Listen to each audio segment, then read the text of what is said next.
Saccaka was a debater who is very good at debating, great oratory skills.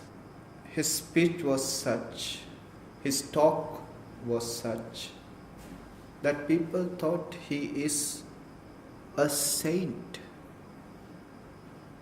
This is what happened. With the oratory skills, with the eloquence, you can deceive people better. Throughout the history of humanity, human beings have been deceived by those great speech makers, orators, with their great speeches.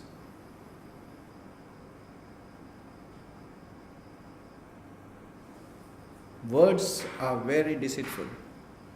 Words are coming out of the mind. Action is genuine.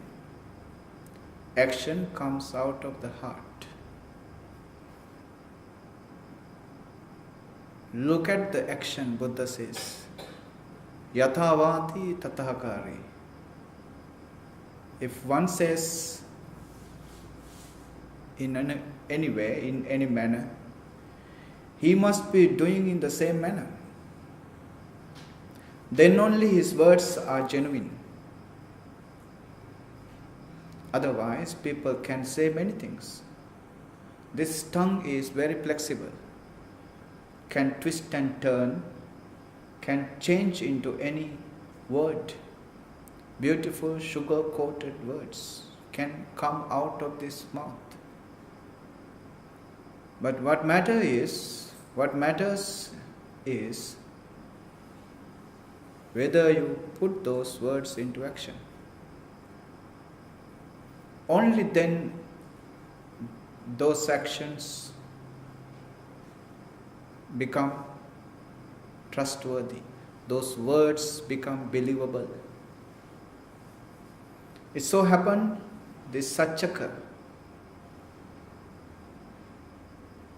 who was living in Vesali, he was a follower of the Nigantas. You know the Jaina religion, which is older than Buddhism.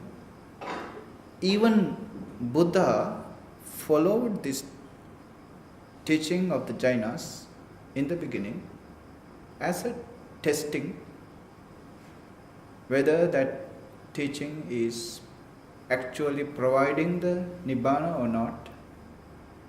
Buddha himself followed this religion. So this Saccaka was a follower of those Nigantas. And he is a great debater. At that time, debaters were considered even greater than kings, monarchs. If he can defeat all the people, all the intelligent people in debates, those people or such a person considered as a great person, great human being, a noble person, a saint, even higher than a king. A king would bow down to such a person. Saccaka was such a character. Since he defeated many people, he started boasting in such a manner. He says, there is no recluse or Brahmin, the head of an order, the head of a group, the teacher of a group, even one claiming to be accomplished and fully enlightened, even a fully enlightened one, who would not shake, shiver, and tremble, and sweat under the armpits if he were to engage in debate with me, even if I were to engage a senseless post in debate, it would shake and shiver and tremble if it were to engage in debate with me. So what shall I say of a human being? You can see the boasting, such an ego this man maintained, Saccaka. One day, such an egoistic person like Saccaka met one of the famous disciples of the Buddha, Venerable Assaji. Venerable Assaji is one of the Buddha's foremost, or among the disciples who became in the beginning of the Buddha's ministry. This Assaji was one of them. Among the 5 ascetics, right? Even Venerable Sariputta became a disciple under the Buddha because of the influence created by Venerable Assaji in him. Because of Venerable Assaji's influence, Upadissa, the young man, became a disciple of the Buddha in the name of Sariputra. Right? Today is the full moon that he passed away, Venerable Sariputra. Yeah. On this full moon day, Venerable Sariputra passed away. So this Venerable Assaji was going on his arms round.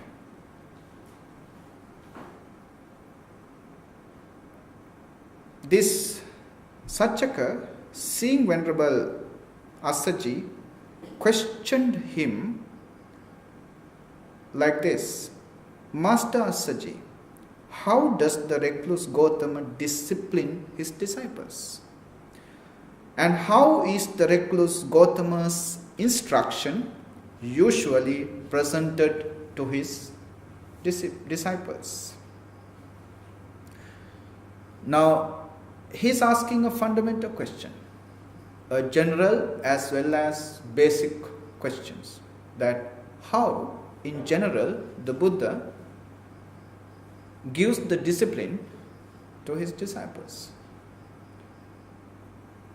For this general question, Venerable Assaji gave the general answer, the common teaching of the Buddha, one of the fundamental teachings of the Buddha. This is how the Blessed One disciplines his disciples, Aggivesana. And this is how the Blessed One's instruction is usually presented to his disciples. Listen carefully. Because material form is impermanent, feeling is impermanent, perception is impermanent, formations are impermanent, consciousness is impermanent. That is the first part of the instructions of the Buddha.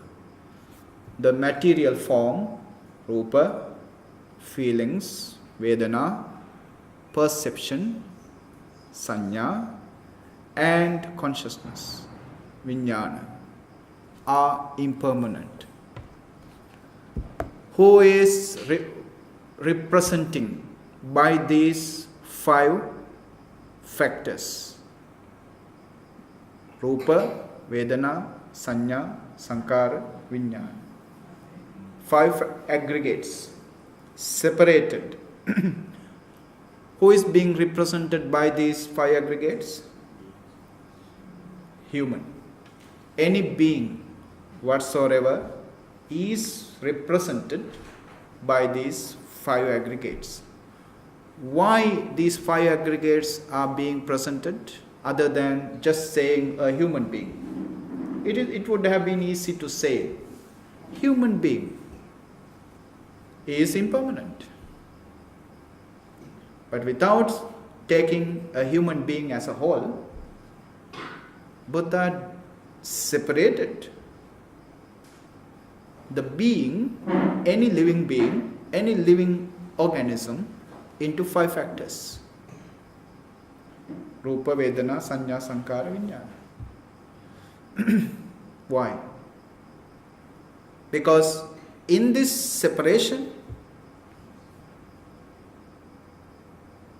Buddha destroys any ego in it, any self in it, any I, any my, any myself in it is being destroyed once it is separated. Yeah? There is no I, there is no my, there is no myself. There is only the form, feeling, perception, and consciousness. Right? Then he says, Buddha's second advice, because material form is not self, feeling is not self, perception is not self, formations are not self, consciousness is not self. That's the second one. There is no self in the form, in the feeling, in the perception, or in the consciousness. Right? There is no self in it. Now, this is the second teaching of the Buddha. Very important teaching. Based on this, the idea comes what? No self. Anatta. Nothing substantial, nothing permanent, nothing eternal, nothing to take there. Mahayana Buddhism, without going to the non-self, they went to where? They went to the idea of emptiness, sunyata. But the same thing. There is no different things. Both the ideas are same. We say no self, they say emptiness, sunyata.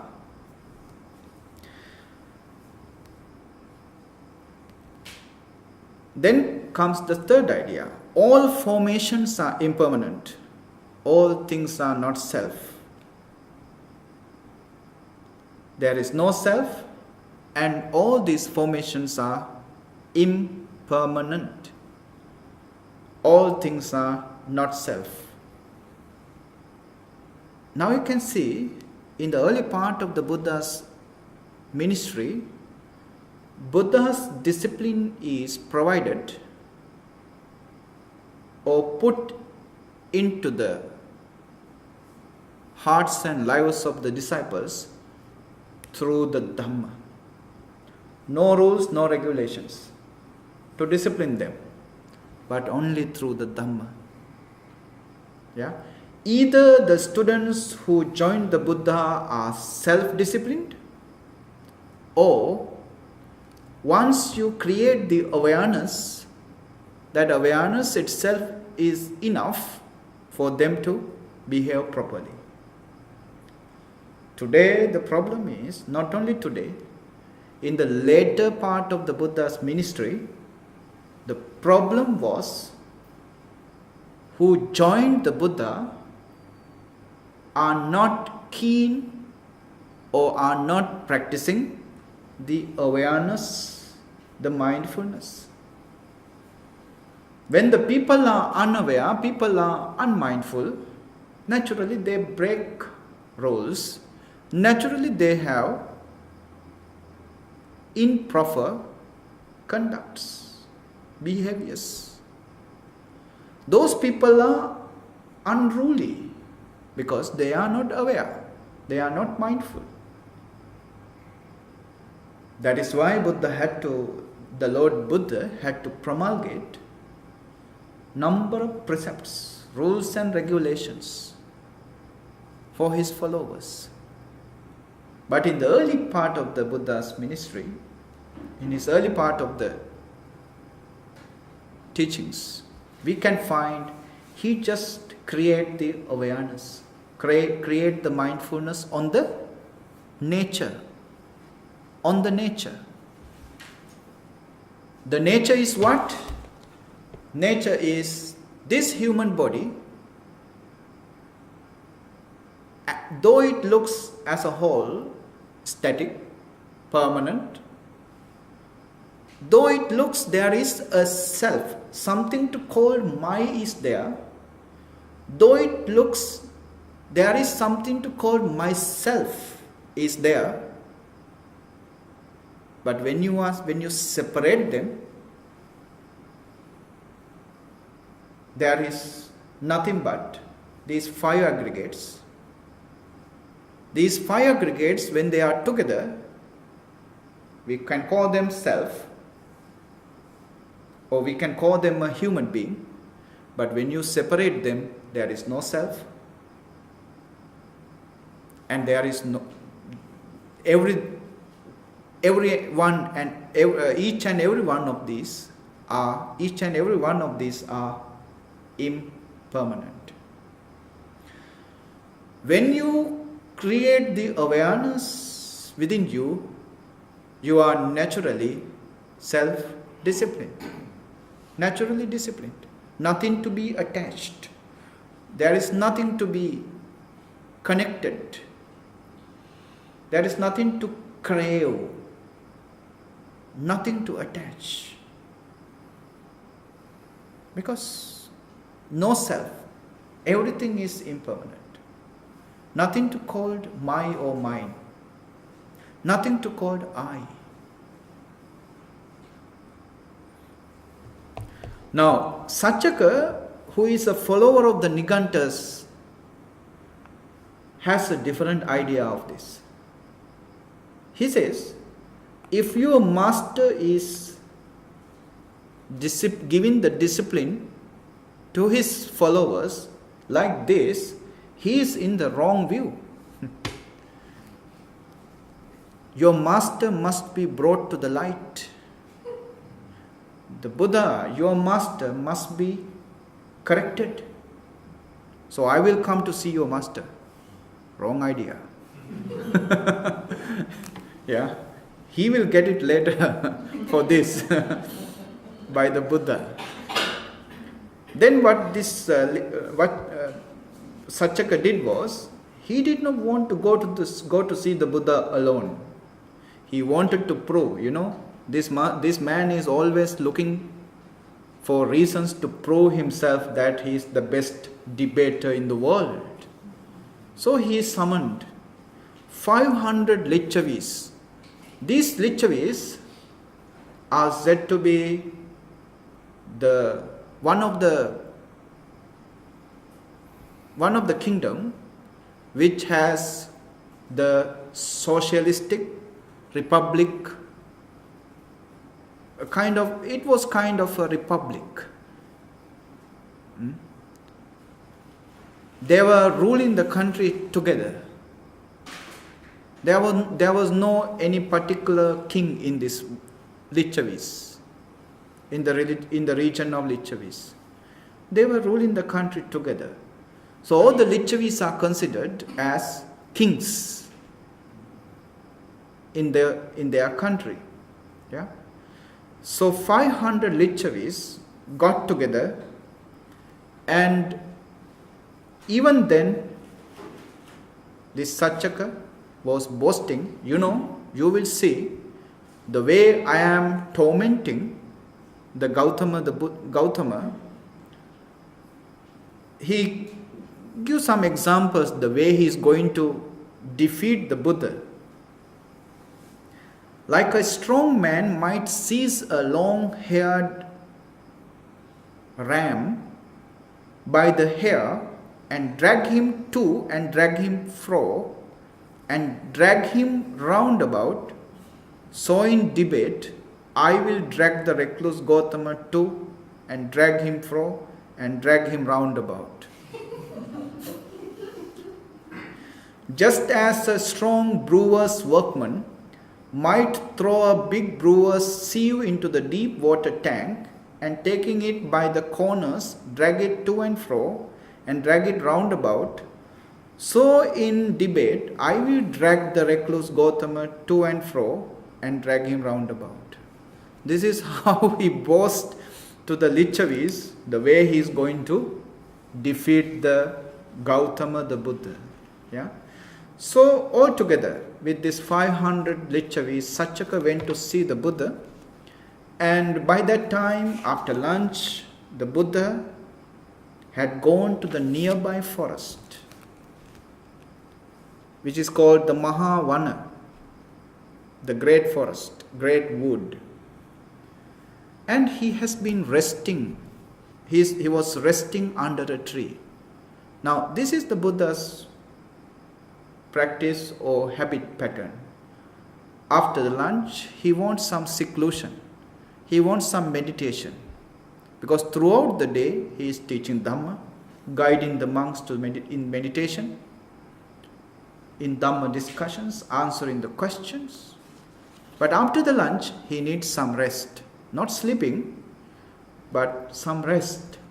So he was sitting under a tree in his mindfulness, in his awareness. This Saccaka reached the Buddha and sought the Buddha's permission whether he is ready to answer his question. Buddha says, ask what you like, Agivesana. Whatever you want to ask, ask. Then the same question he asked. How does Master Gautama discipline his disciples? And how is Master Gautama's instructions usually presented to his disciples? How the Buddha disciplined and present the instructions to the disciples.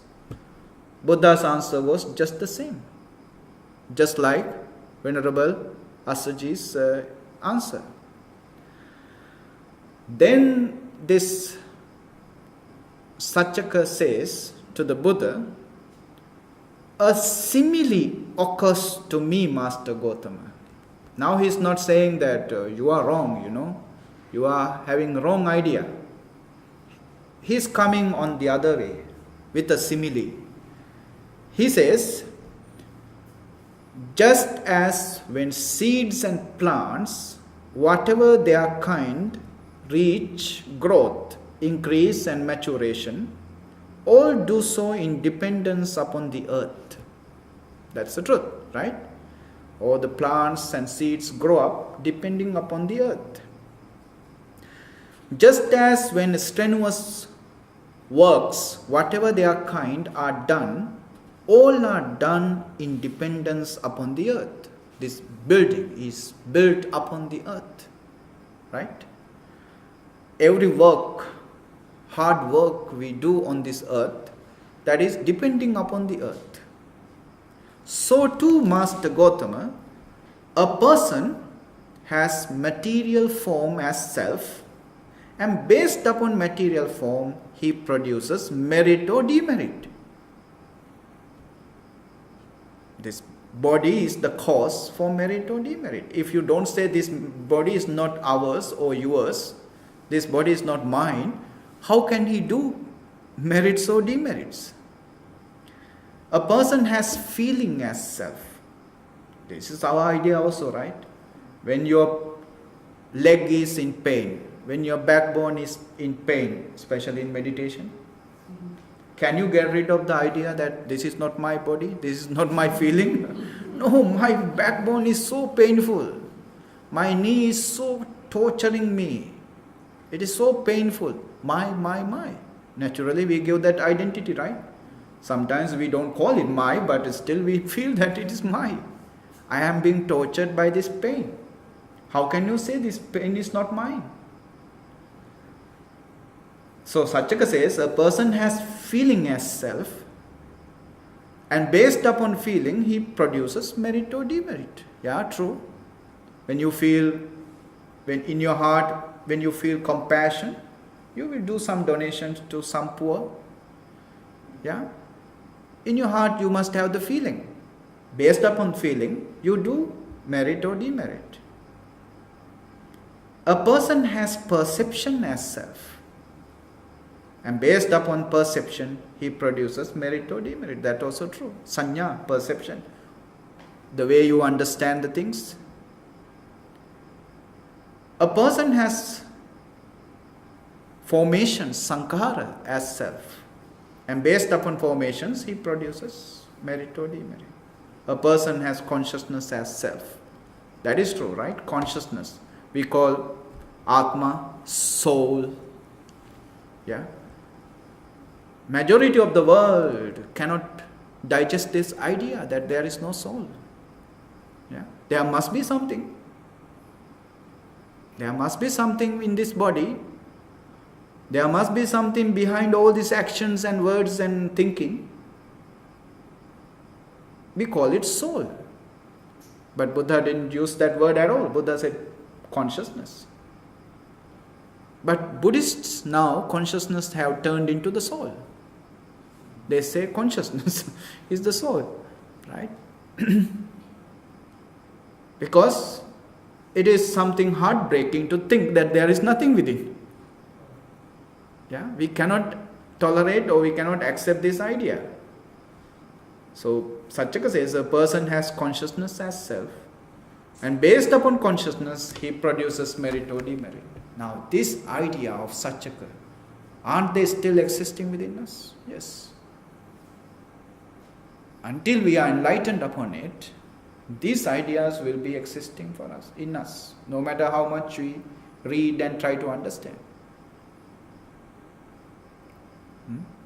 Then when this was told, Buddha says,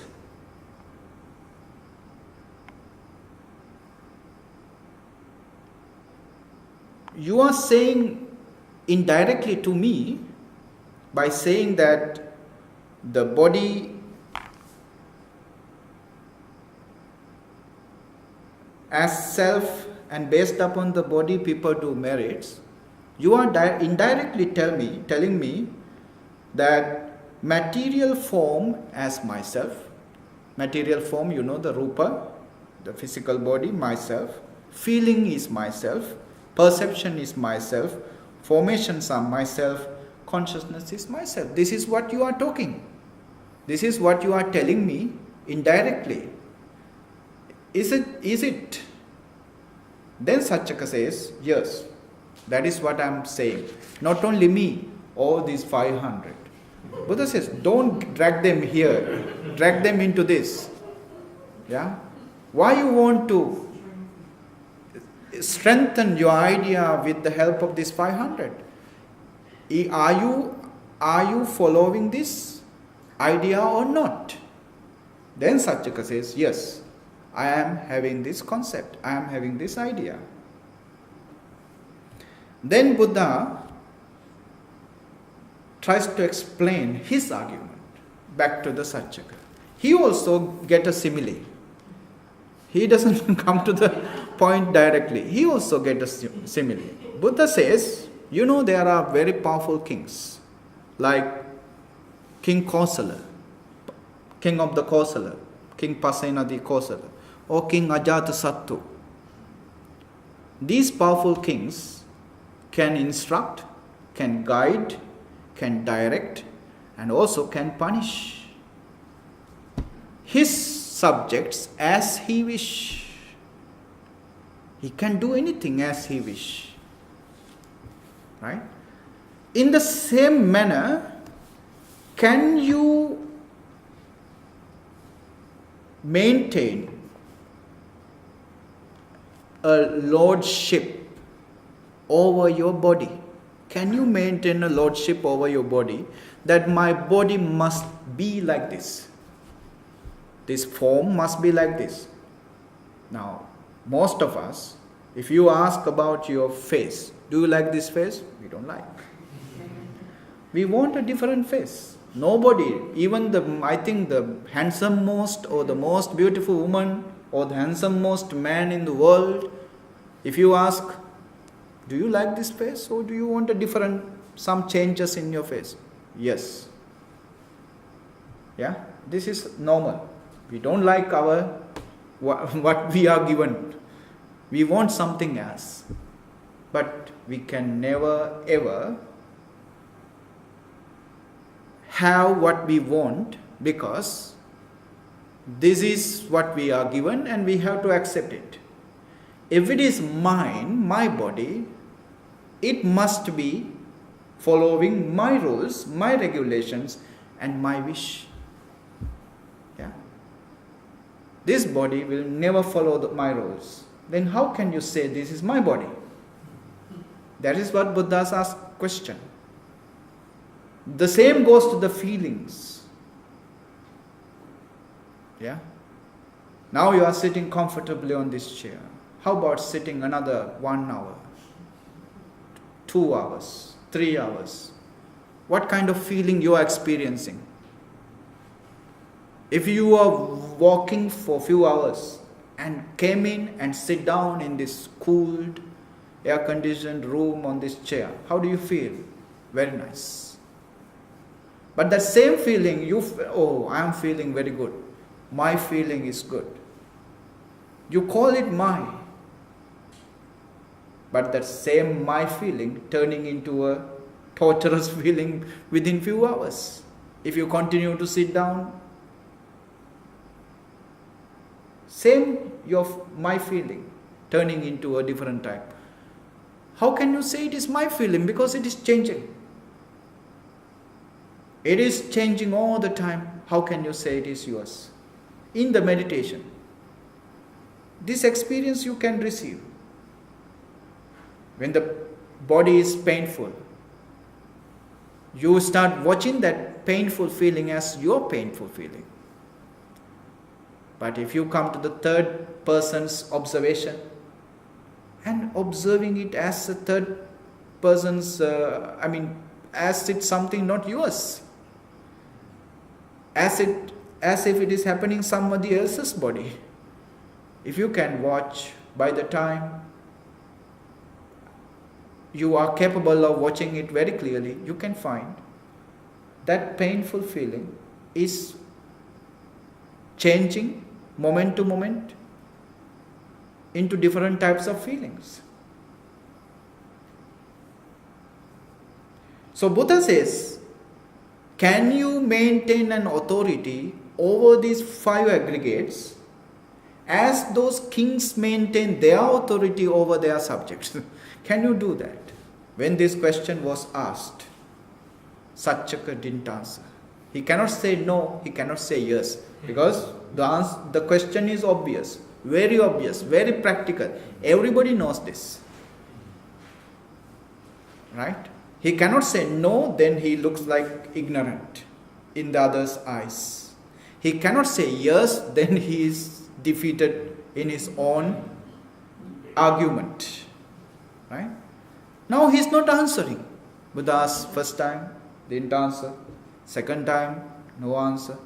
Then Buddha said, if you do not answer a Buddha's question in the third time, a practical, obvious question, in the third time if you don't answer, your head will be split into 7. Yeah? Head will be split. Then what happened? In the Sutta it says, I don't know, this is... now on that occasion, a thunderbolt wielding spirit, holding an iron thunderbolt that burned, blazed and glowed, appeared in the air above Saccaka the Niganta's son. Thinking if this Saccaka the Niganta's son, when asked a reasonable question up to the third time by the Blessed One, still does not answer, I shall split his head into 7 pieces here and now. This I told you that he's going to get it. Yeah, Saccaka is getting it now. Yeah. Now he cannot be without even answering the question. He's going to destroy himself. thunderbolt wielding spirit, holding an iron thunderbolt. This thunder, the Greek civilization, they had this god called Zeus. Yeah? I think this is Indian Zeus. Yeah, he must be, he must have come to this place, with a thunderbolt in his hand, right? This is the Hindu influence on the Dhamma, Hindu influence on the Dhamma. Otherwise, we all know the thundering, lightning in the sky has nothing to do with the gods, right? We all know that. This is the Hindu influence on the suttas. Yeah. If anyone take the suttas in literally, they are in trouble. Yeah.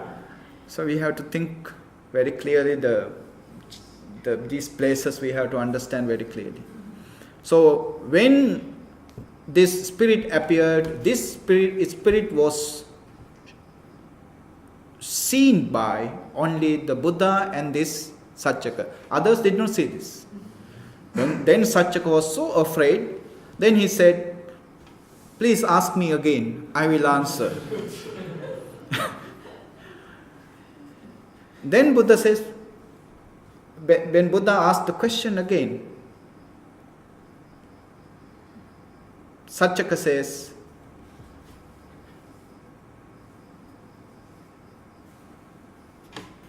"No, Master Gautama." He accepts the idea that there is no such thing.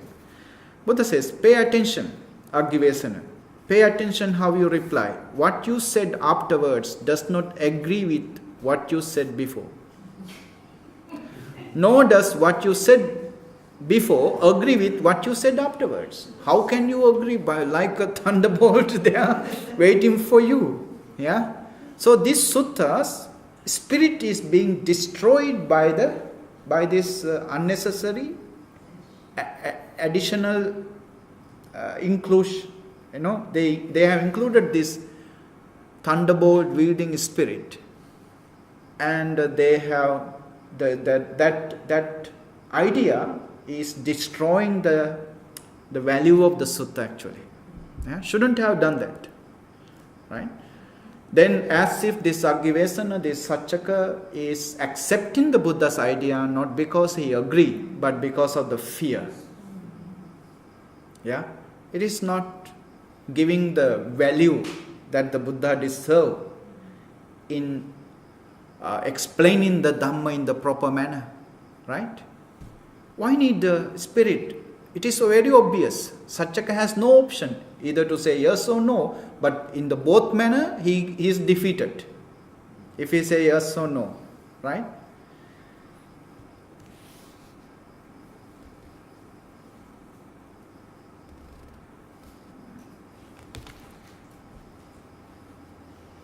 Now this discussion continues like that in the same manner.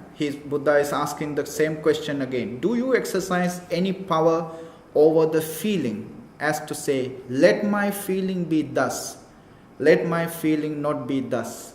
The question. No, Master Gautama.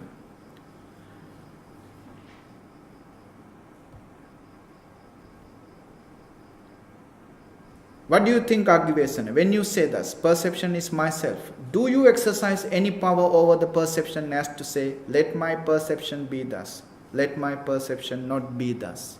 No, Master Gautama. Now continuously he is agreeing with the Buddha. Now the Buddha asks the question, Aggivesanā, is material form permanent or impermanent? This is the salient teachings of the Buddha. Material form, is material form permanent or impermanent? Impermanent, Master Gautama. Is what is impermanent suffering or happiness? Suffering, Master Gautama. Is what is impermanent suffering and subject to change, fit to be regarded thus? This is mine, this is I am, this is myself. No, Master Gautama. See the way he asked the question? Is the material form impermanent? What is the meaning of, what is the Pali word for impermanent? Anicca. Anicca. Right? Anicca is divided. Anicca. Nicca is permanent. A indicates non-permanent. Right? What is non-permanent? Whatever experience by this body is impermanent. Whatever happens in this body is impermanent. Maybe you are having a good time. This good time will not last forever.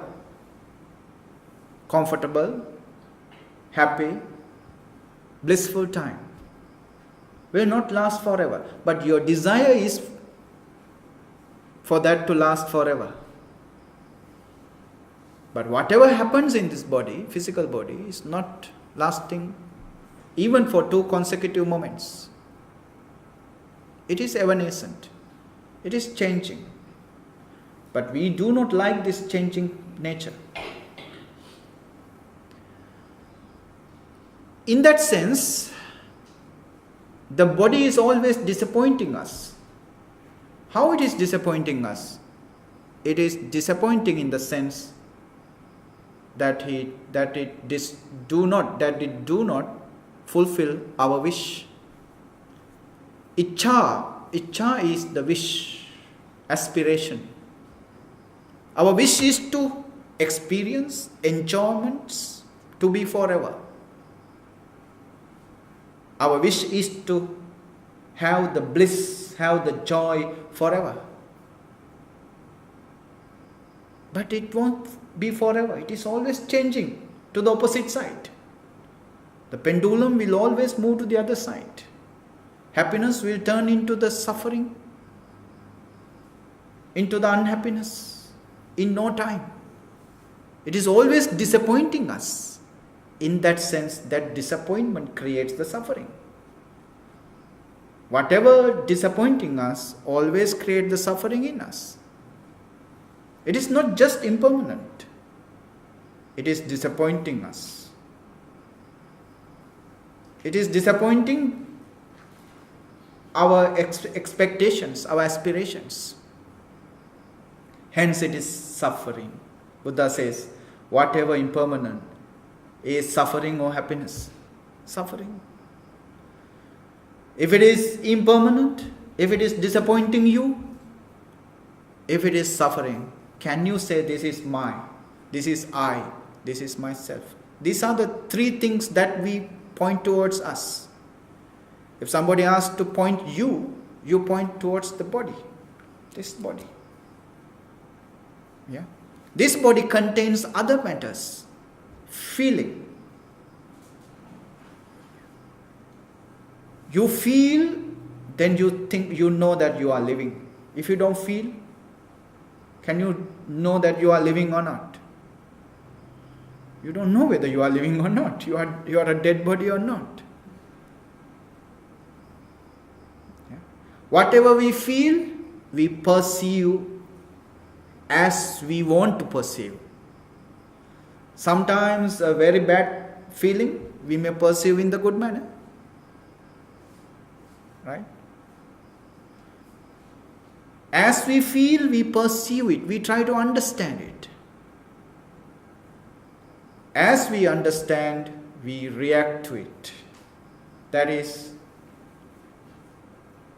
the sankhara, accumulations, our karma, our actions based on our understanding. That is why if there are 100 of people, different variety of actions happening through them. Why different actions happening through them?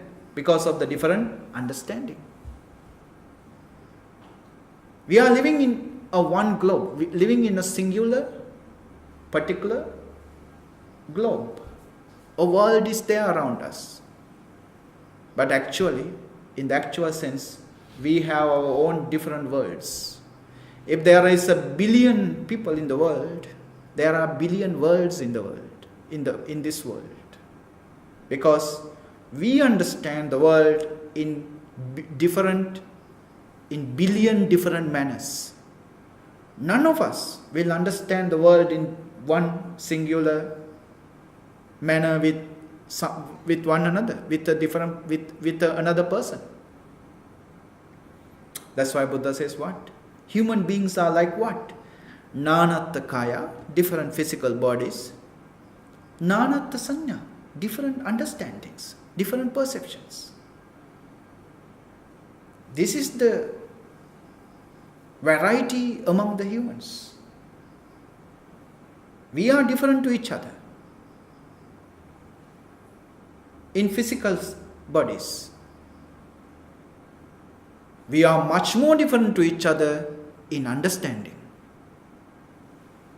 Sometimes there are physically similar people, twins, triplets. Sometimes more than triplets are there, right? They look alike. Physically, there are similarities. Of course, differences are there, but still we can find similarities. But the thinking, understanding, the saññā is way different than physical bodies. Physical bodies can be little similar, but the understanding can be completely. If the understanding is visible outside the body, you can find a complete different understandings are there.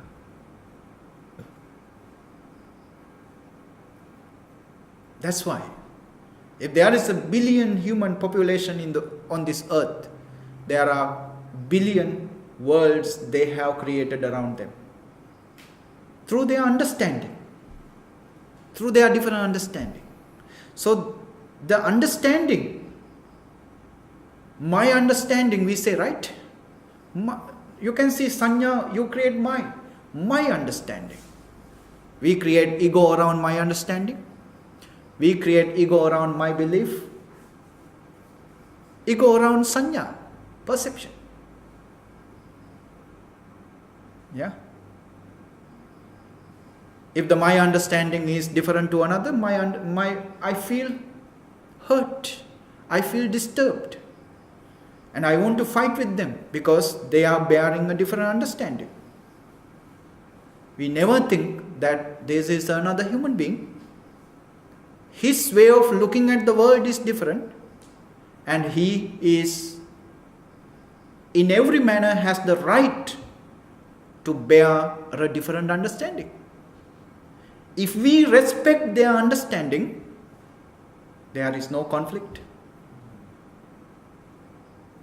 Otherwise, everywhere in the society,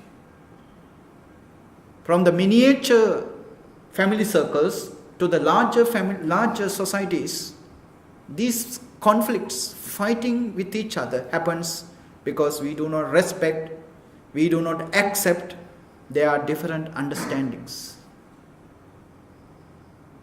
Yeah. So Buddha says, this understanding is impermanent. Today you understand something, and tomorrow that understanding can be completely different to the yesterday one, to the today's one. That understanding is totally different and always changing from day to day. But without seeing that impermanence of that understanding, we create my-ness in it. My understanding. The same understanding you bear today and call it is my can be completely different, opposite tomorrow. Yeah.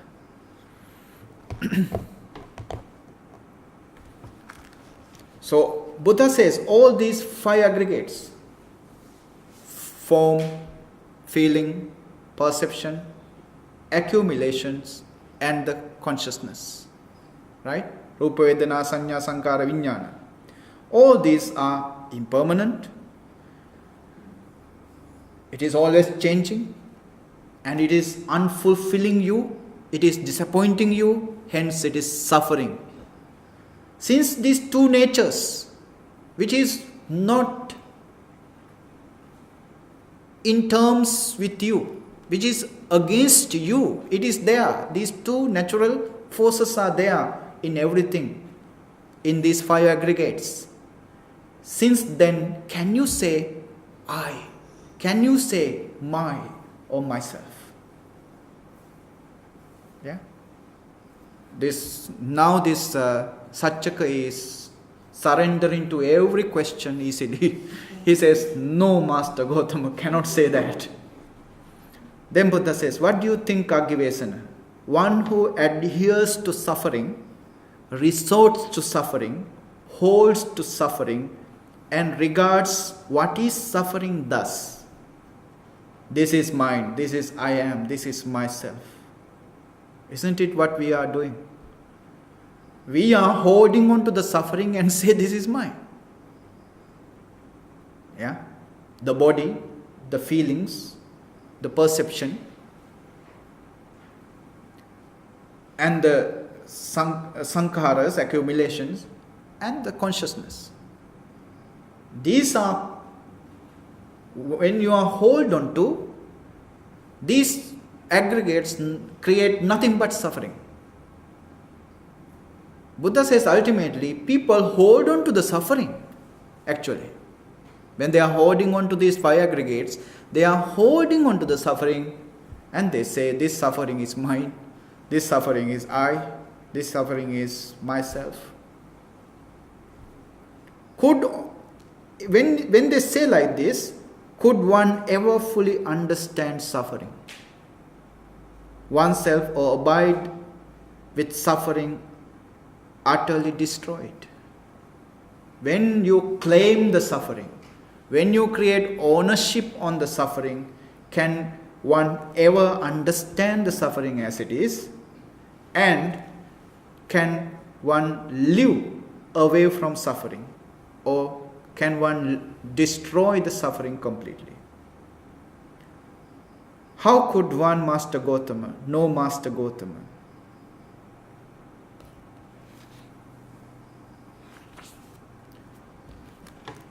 Now, when this Saccaka was surrendering to the Buddha totally like this, Buddha started kind of tormenting him more. He gives a simile. You know, Saccaka, a man went to the forest looking for some hardwood, strong kind of material, wood. Instead of any hardwood, he found a large plantain trunk, banana trunk, straight, young, with no fruit bud core. He would cut down at the root, cut off the crown, and unroll the leaf sheaths.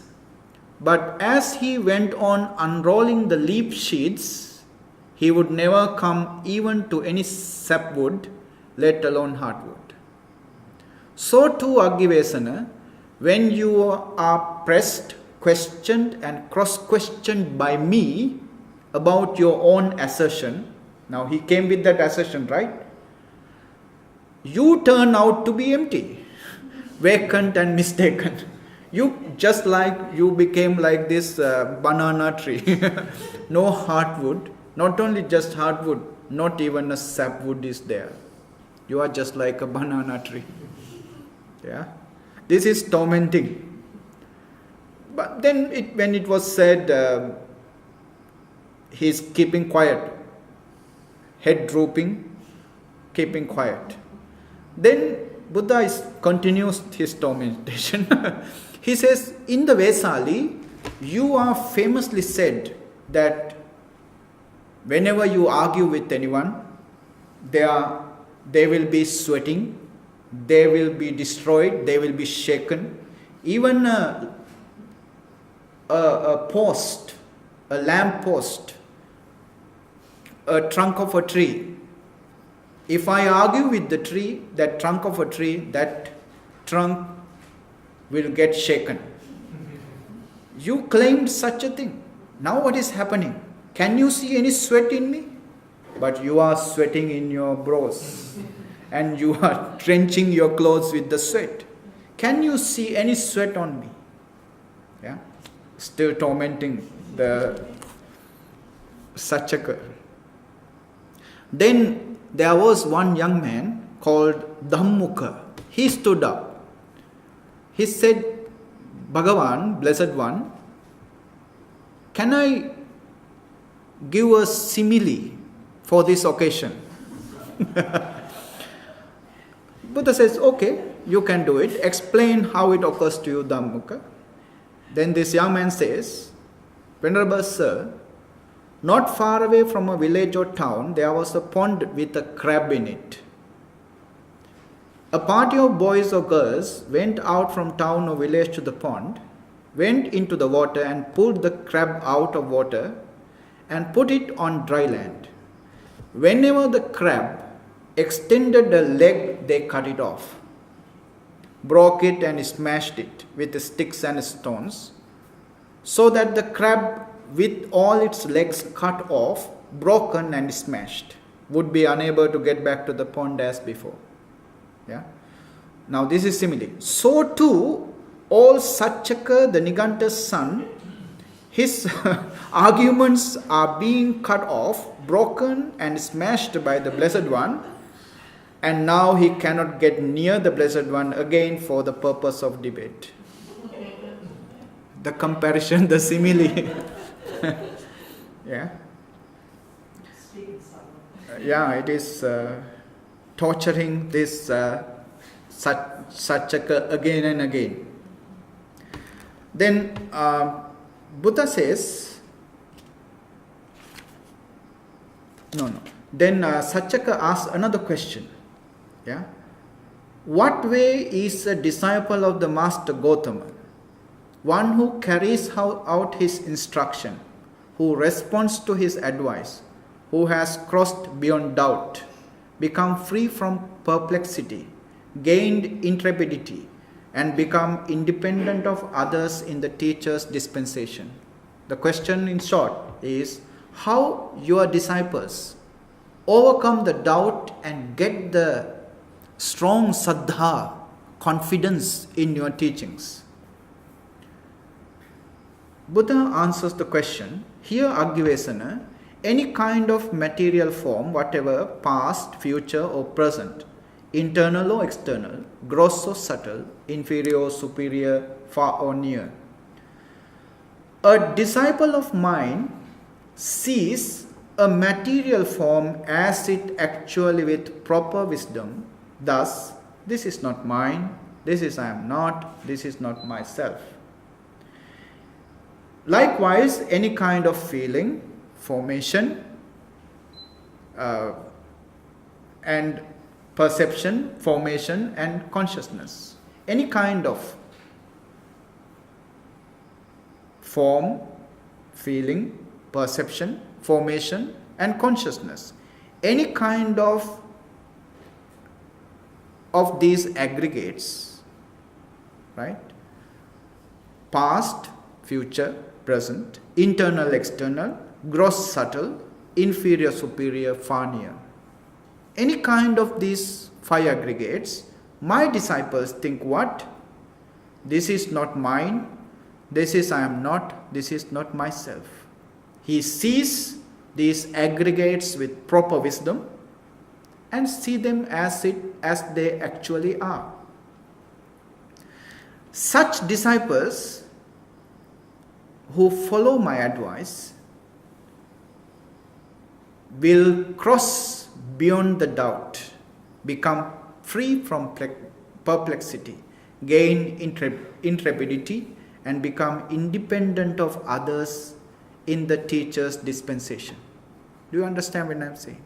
The disciples who see themselves as they really are with their wisdom, the selfless nature of the five aggregates, these disciples are the one who will gain the utmost confidence in the teacher and his teaching, and they become master unto themselves.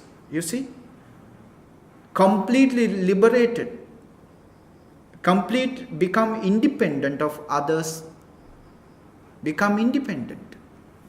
Yeah, this teaching, this Dhamma become their own Dhamma with the understanding through wisdom of the non-self nature of the five aggregates. This is how Buddha explains the disciples develop their confidence in him and in the Dhamma. Yeah? He doesn't say that these people become my strong supporters or followers. He doesn't say that. He says what? They become independent.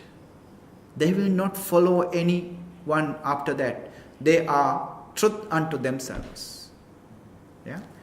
Not only that, then he asked the question, Master Gotama, in what way is a bhikkhu an arahant who arahant with taints destroyed?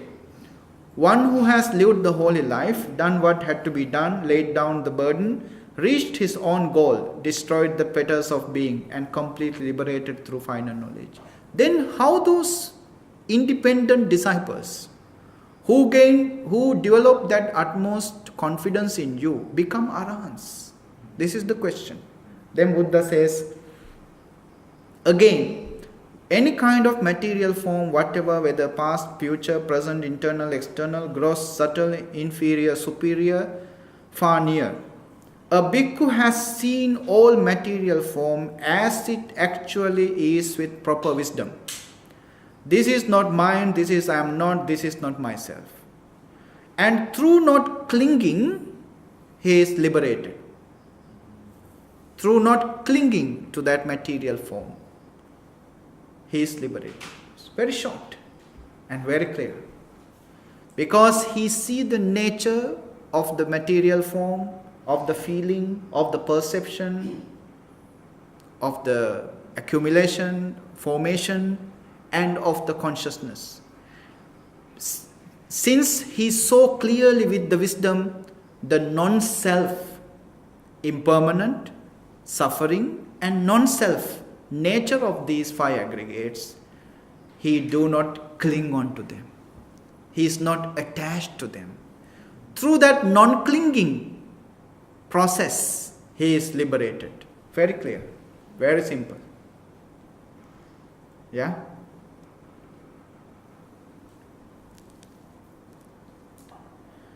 Any kind of feeling, any kind of perception, any kind of formation, any kind of consciousness, all these things, look at them, he look at them in the non-self eye of non-self.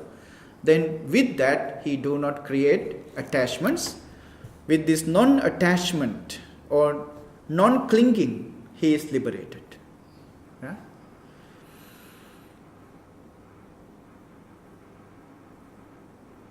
Now, after this, Saccaka wanted to compliment the Buddha.